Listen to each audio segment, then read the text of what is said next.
Hi, November 22, 2025, the Hindu newspaper discussion பார்க்கலாம். இப்போ first news என்ன அப்படின்னா centre notifies 4 new labour codes அப்படின்னு.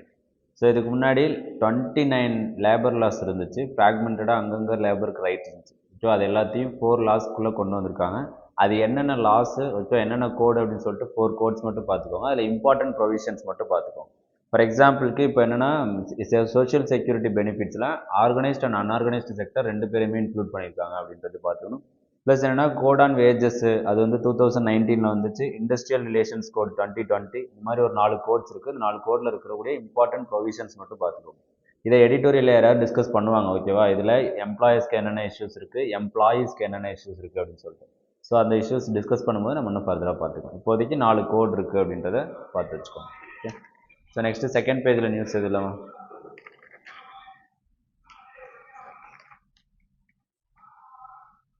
Next editorial page flow to state அப்படின்றது. So ரீசெண்டாக நேற்று தான் நியூஸில் பார்த்துருந்தோம், பிரசிடென்ஷியல் ரெஃபரன்ஸ் பற்றி எக்ஸ்டென்சிவாக கொடுத்துருந்தாங்க. அதில் என்ன தமிழ்நாடு அதாவது சீஃப் மினிஸ்டர்ஸ்க்கும் கவர்னர்ஸ்க்கும் இருக்கக்கூடிய பவர் என்ன அப்படின்றது. இப்போ கவர்னரோட பவர் என்ன அப்படின்னு சொல்லிட்டு ஆர்டிகல் 200 அண்ட் 201 கீழே என்னென்ன இருக்குது அப்படின்னு சொல்லிட்டு பார்த்துக்கோங்க. ஆக்சுவலி இந்த ஆர்டிக்கலில் எஸ்பெஷலி என்ன பேசியிருக்காங்க அப்படின்னா, டைம்லைன் ஃபிக்ஸ் பண்ணுறது ஓகே தான், ஓகே சுப்ரீம் கோர்ட் வேர்டிக்ட்டும் சுப்ரீம் கோர்ட் சொல்கிறது கரெக்டு தான், நம்ம வந்து டைம்லைனை ஃபிக்ஸ் பண்ண முடியாது. ஆனாலும் என்ன பண்ணக்கூடாது அப்படின்னா, கவர்னர்ஸ் வந்து ஒரு ஆக்டில் இன்ஆக்டிவாக இருக்கக்கூடாது ரொம்ப நாளைக்கு அப்படின்றதும் அவங்க இன்சிஸ்ட் பண்ணியிருக்காங்க. ஆனால் சர்க்காரியா கமிஷன் என்ன சொல்லியிருக்கு அப்படின்னா 6 மந்த்ஸ் டைம்லைன் ஃபிக்ஸ் பண்ணலாம் அப்படின்னு சொல்லிட்டு சொல்லியிருக்காங்க. ஓகே. அதே மாதிரி இந்தியாவோட கவர்மெண்ட் ஆஃப் இந்தியா ஆக்ட் 1935 நம்ம என்ன பண்ணியிருந்தோம் அப்படின்னா, கவர்னருக்கு டிஸ்கிரிஷனரி பவர் இருந்துச்சு பிரிட்டிஷ் ரூல் இருந்தப்போ. ஆனால் கான்ஸ்டியூஷனல் மேக்கர்ஸு அதை சேஞ்ச் பண்ணும்போது அந்த டிஸ்கிரிஷன் ஹிஸ் ஓன் டிஸ்கிரிஷன் அப்படின்ற வேர்டை எடுத்திருக்காங்க. அப்போ அது என்ன சொல்லுது அப்படின்னா, ஓன் டிஸ்கிரிஷன் கிடையாது, கவுன்சில் ஆஃப் மினிஸ்டர்ஸ் என்ன சொல்கிறாங்களோ அதை தான் கவர்னர் கேட்கணும் அப்படின்றது தான் இந்த ஆர்டிக்கலில் பேசியிருக்காங்க. ஓகே. அப்போ ஜென்ரலாக கவர்னருக்கு என்னென்ன பவர்ஸ் இருக்குது, ஓகே, ஆர்டிகல் 200னா என்ன, ஆர்டிகல் 201 என்ன, ஓகே, அதில் அவருக்கு கான்ஸ்டியூஷனலாக என்னென்ன டிஸ்கிரிஷனரி பவர் இருக்குது கவர்னருக்கு அப்படின்றதையும் பார்த்துக்கோங்க. ஓகே. ஸோ இந்த ஆர்டிக்கலில் அப்போது சர்க்காரியா கமிஷன் ரொம்ப ரொம்ப முக்கியம். ஓகே. சர்க்காரியா கமிஷன் வந்து பார்த்தோன்னா அதுதான் சென்ட்ரல் ஸ்டேட் ரிலேஷன்ஸ்க்கு ஒரு பெரிய கமிஷன். ஸோ அந்த கமிஷன் பற்றியும் புஞ்ச் கமிஷன் அப்படின்னு சொல்லிட்டு ஒன்று இருக்கும். இந்த 2 கமிஷன் பற்றியும் பார்த்துக்கோங்க. மோரார்லெஸ் 2 பேருமே ஒரே விஷயத்தை தான் திரும்ப திரும்ப சொல்லியிருப்பாங்க. Okay. So next over coming resistance version 2 national action plan on anti microbial resistance அப்படின்னு சொல்லிட்டு. ஆல்ரெடி ஆன்டி மைக்ரோபியல் ரெசிஸ்டன்ஸ்னால் லைட்டாக டிஸ்கஸ் பண்ணியிருந்தோம். ஓகேவா? So microbe create resist against antibiotics அப்படின்றது ஆன்டி மைக்ரோபியல் ரெசிஸ்டன்ஸ் அப்படின்றது. இப்போ அதை கண்ட்ரோல் பண்ணுறதுக்கு நம்ம ஆல்ரெடி வெர்ஷன் 1.0 அப்படின்னு சொல்லிட்டு ரன் பண்ணிட்டு இருந்தோம். அதுவும் எஃபெக்டிவாக ரன் ஆகலை, லைட்டாக ஸ்லகிஷாக போச்சு. பட் ஆனால் வெல்கம் மூவ். அதே மாதிரி இப்போ 2.0ல அதை எஃபெக்டிவாக பண்ணணும் அப்படின்னு சொல்கிறாங்க. அப்போ கவர்மெண்ட் ஆல்ரெடி ஆன்டி மைக்ரோபியல் ரெசிஸ்டன்ஸை கண்ட்ரோல் பண்ணுறதுக்கு என்னென்ன பண்ணியிருக்காங்க அப்படின்றத பார்த்துக்கோங்க.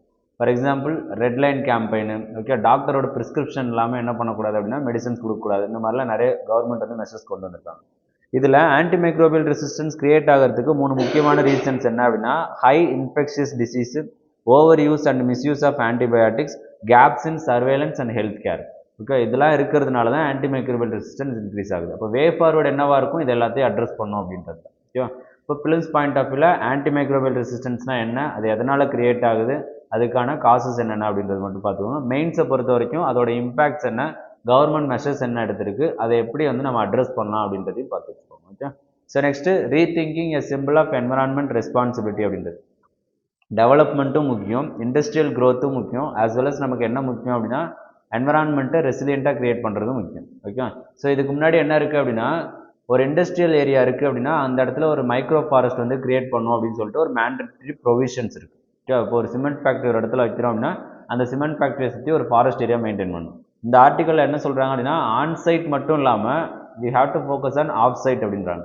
நீ இண்டஸ்ட்ரியல் ஏரியாஸ் மட்டும் இல்லை, பக்கத்தில் இருக்கிற ரிவர் பேங்க்ஸு, லேக்ஸு சரி எக்ஸ்டென்சிவாக பண்ணணும் அப்படின்றத இந்த ஆர்டிக்கல் ஃபுல்லாக பேசுகிறாங்க. அதாவது ஜஸ்ட் ஃபாரஸ்ட் மட்டும் கிரியேட் பண்ணுறதோ இல்லை மைக்ரோ ஃபாரஸ்ட் மட்டும் கிரியேட் பண்ணுறதோ வேலை கிடையாது. Landscape maintenance, landscape level strategy. ஒரு இடத்துல லேக் இருக்குது அப்படின்னா அந்த லேக்கை அப்படியே மெயின்டைன் பண்ணும். ஒரு இடத்துல ஃபாரஸ்ட் ஏரியா இருக்குது, அதுக்கான லேண்ட்ஸ்கேப் இருக்குது, இல்லை கிராஸ் லேண்ட்ஸ் இருக்குது அப்படின்னா அந்த கிராஸ் லேண்ட்ஸை முடிஞ்ச அளவுக்கு நம்மளால் அப்படியே மெயின்டைன் பண்ணி வச்சுக்கணும். ஒன்ஸ் அந்த லேண்ட்ஸ்கேப் சேஞ்ச் ஆகிடுச்சு அப்படின்னா அதை ரிஸ்டோர் பண்ணுறது ரொம்ப கஷ்டம். ஓகேவா? ஸோ அப்போ இவர் என்ன சொல்கிறாருன்னா இன்டெகிரேட்டட் அப்ரோச் சொல்கிறாரு. இன்டெகிரேட்டட் சயின்டிஃபிக் அப்ரோச் உள்ளே கொண்டு வந்து இல்லை டெக்னாலஜி உள்ளே கொண்டு வந்து ஒரு லேண்ட்ஸ்கேப்பை அப்படியே மெயின்டைன் பண்ணணும் அப்படின்றாங்க. எய்தர் ஆன்சைட் மட்டும் ரேதர் ஆன்சைட் மட்டுமே பண்ணாமல் ஆஃப் சைட் ப்ராஜெக்ட் நிறைய கொண்டு வரணும். அப்போ இதுக்கு நம்மளோட மெஷர்ஸ் என்னவா இருக்கும்? Public private partnership, CSR, environmental social governance. So இந்த மாதிரிலாம் நம்ம இன்க்ளூட் பண்ணிக்கலாம். ஓகேவா? So next the new direction for India should toward Asia அப்படின்றது. ஸோ என்னென்னா G2 மீட்டிங் வந்து நடந்துச்சு யாருக்குன்னா சைனாவுக்கும் யூஎஸ்க்கும். அதில் ட்ரம்ப்போட ஃபேஸ் வந்து ஒரு மாதிரி அன்ஈஸியாக இருந்துச்சாமா. ஸோ இது என்ன சொல்லுது அப்படின்னா பவரை வந்து ஏஷியாவுக்கு ஷிஃப்ட் ஆகிட்டு இருக்கு அப்படின்றத சொல்கிறாங்க. ஓகே, ஏஷியன் ரீஜனுக்கு ஷிஃப்ட் ஆகிட்டு இருக்கு அப்படின்னு. இப்போ இந்தியாவுக்கு இதில் என்னென்ன பாசிபிலிட்டி இருக்குது, இந்தியா என்னென்னலாம் பண்ணலாம் அப்படின்றது.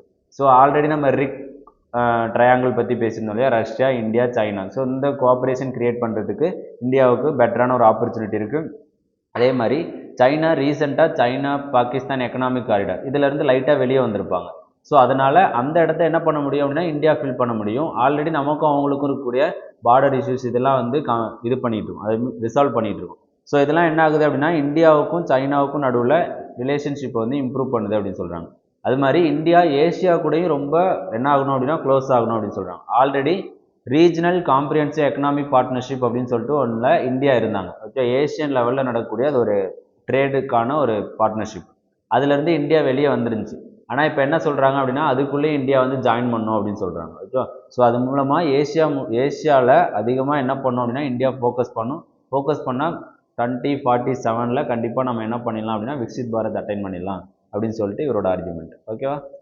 Next, government plans to unify security regulations for 250 sea ports அப்படின்றது. ஸோ இந்த நியூஸில் என்னென்னா CISF central industrial security force அப்படின்றவங்க யார், ஸோ அவங்க எந்த ஆக்டுக்கு கீழே வராங்க, எப்போ கிரியேட் பண்ணாங்க, யாரோட ரெகுலேஷன்ஸ் கீழே வராங்க அப்படின்றது. ஸோ ரீசெண்டாக பார்லிமெண்ட்ரி அட்டாக் நடந்துச்சு இல்லையா, லாஸ்ட் இயர் நடந்துச்சு. அதுக்கப்புறம் பார்லிமெண்ட் வந்து பார்த்தோன்னா பார்லிமெண்ட்டோட செக்யூரிட்டியை யார் எடுத்துட்டாங்க அப்படின்னா இவங்களுக்கு கீழே தான் இப்போ இருக்குது. ஓகேவா? Central industrial security force.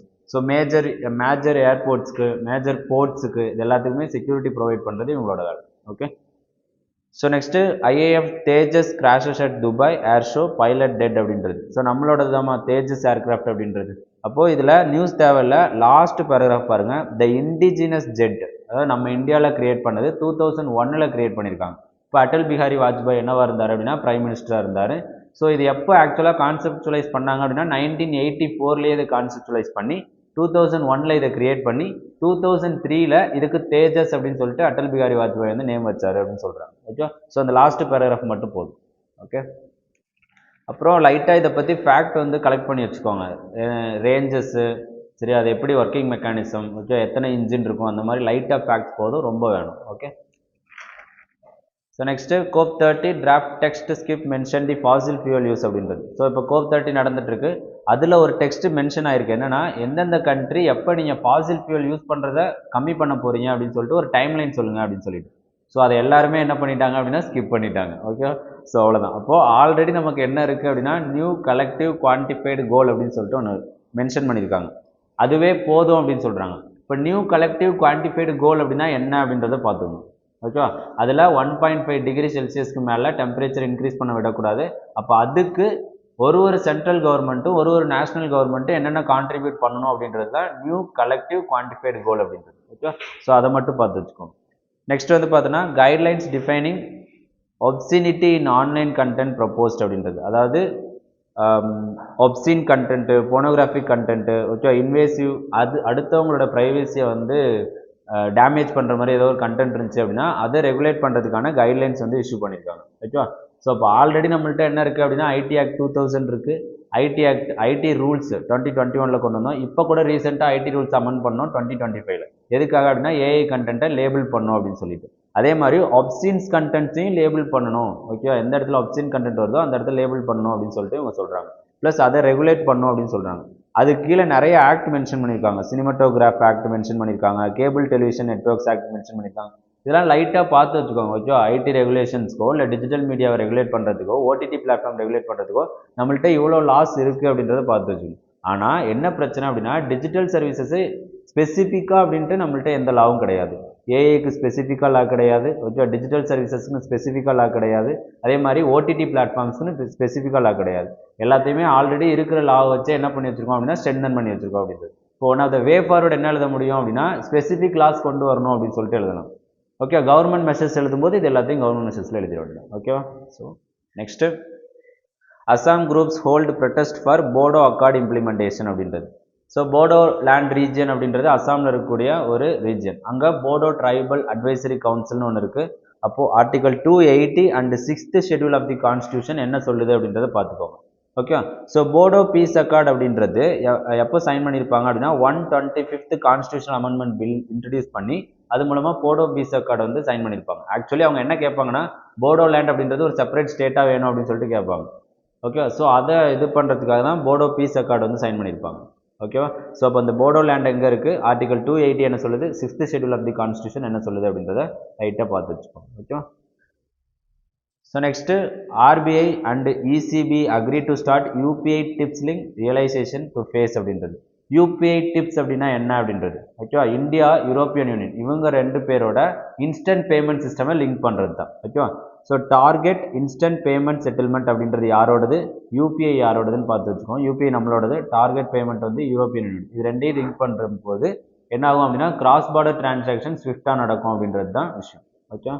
So next rupees goes for free fall slips over 89 ருபீஸ்க்கு மேலே போயிட்டுருக்கு. ஓகேவா. ருப்பி வந்து டிப்ரிஷியேட் ஆகிட்டு இருக்கு. இதில் என்ன பார்க்கணும் அப்படின்னா எவ்வளோ டிப்ரிஷியேட் லைட்டாக ஃபேக்ட் தெரிஞ்சு வச்சுக்கோங்க. டிப்ரிஷியேட் ஆகிறதுனால எக்ஸ்போர்ட் இம்போர்ட்க்கு என்ன இம்பாக்ட் நடக்கும், இன்வெஸ்ட்மெண்ட்டுக்கு என்ன இம்பாக்ட் நடக்கும், இந்தியாவுக்கு இன்வெஸ்ட்மெண்ட் அதிகமாக வருமா இல்லை இந்தியாவிலேருந்து வெளியே போகுமா, இது ரிலேட்டடாக கேபிட்டல் ஃப்ளைட்னா என்ன, இந்த மாதிரி லைட்டாக கான்செப்ட் மட்டும் பார்த்துக்கோங்க. இது ஸ்டாட்டிக்லேயும் கவர் ஆகும். இப்போதைக்கு நம்ம ஸ்லைட் ஆகிறதுனால எக்ஸ்போர்ட் இம்போர்ட்டில் என்ன இஷ்யூ கிரியேட் ஆகும் அப்படின்றது மட்டும் லைட்டாக தெரிஞ்சு வச்சுக்கோங்க. ஓகே. ஸோ குளோபல் நியூஸில் எதுவும் பெருசாக இல்லாமல் ஓகே. ஸ்போர்ட்ஸ் நியூஸ்லேயும் எதுவும் இல்லை. ஓகே. தேங்க்யூ.